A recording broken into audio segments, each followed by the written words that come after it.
Lo que sucedió después de la caída de Roma es la historia de cómo un sistema económico colapsó, pero su superestructura cultural e ideológica, su símbolo, su idioma y su idea era tan poderosa que fue capturada y reutilizada para construir un mundo completamente nuevo, la Edad Media. No fue un evento, fue un proceso. La idea de que Roma cayó en el año 476 después de Cristo, cuando un general bárbaro depuso al último emperador, es una simplificación. Desde el punto de vista historiográfico, hoy se prefiere hablar de una transformación que duró siglos. Solo se cayó la mitad. Este es el punto más importante. Lo que colapsó fue solo el Imperio Romano de Occidente, con capital en Roma. El Imperio Romano de Oriente, el Imperio Bizantino, con su capital en Constantinopla, continuó existiendo y prosperando durante 1000 años. Ellos se siguieron llamando a sí mismos romanos hasta su caída final en 1453. La idea de una edad oscura que vino después de la luz de Roma fue en parte propaganda creada por la gente del Renacimiento, que querían verse a sí mismos como los herederos directos de la Roma clásica, saltándose 1000 años de historia bárbara. El motor del imperio era la conquista, su combustible era la mano de obra esclava. Cuando el imperio dejó de expandirse, el flujo de esclavos se detuvo. Mantener un ejército gigante y una burocracia solo para defender fronteras en lugar de conquistar se volvió económicamente insostenible. El sistema se rompió desde adentro. La base material, la economía esclavista, se fracturó. Esto llevó a una nueva solución, el feudalismo. Los terratenientes, la vieja clase dominante, reemplazaron a los esclavos por siervos, campesinos atados a la tierra,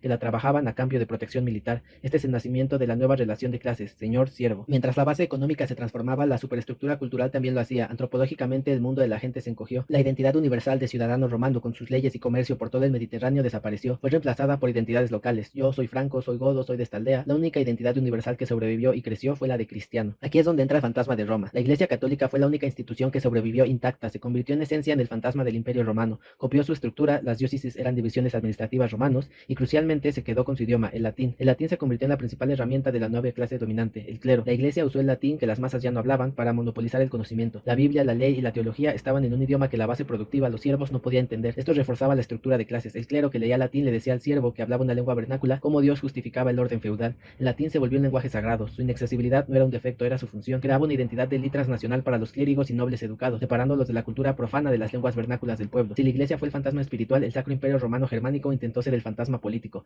Y esta es la clave: ser romano ya no era una etnia, era un título de poder universal. Los emperadores del Sacro Imperio, como Carlomagno o más tarde los otones, eran reyes germánicos. No hablaban latín como lengua materna y no tenían sangre romana, pero se llamaron a sí mismos emperadores romanos, por razones políticas, ideológicas y simbólicas. Rey de los francos o rey de los germanos es un título tribal, te da poder sobre un pueblo, pero emperador romano, el título que les daba el papa, es un título universal. Teóricamente te ponía por encima de todos los demás reyes. Era la justificación ideológica para gobernar un imperio multiétnico. Ellos promovieron la idea historiográfica de la transferencia del imperio. Argumentaban que el poder imperial legítimo había sido transferido por Dios y el papa desde los romanos de la antigüedad, pasando por Carlomagno hasta ellos, los reyes alemanes. No eran imitadores, se veían a sí mismos como los herederos legales y directos de César Augusto. En la Edad Media, la romanidad era sinónimo de civilización, ley y orden. Llamarse romano era usar el capital simbólico más poderoso disponible. Era la forma de decir: no somos bárbaros, somos la autoridad legítima ordenada por Dios para gobernar sobre el mundo cristiano. Pero como dijo Voltaire, el Sacro Imperio Romano no era ni sacro, ni romano, ni imperio.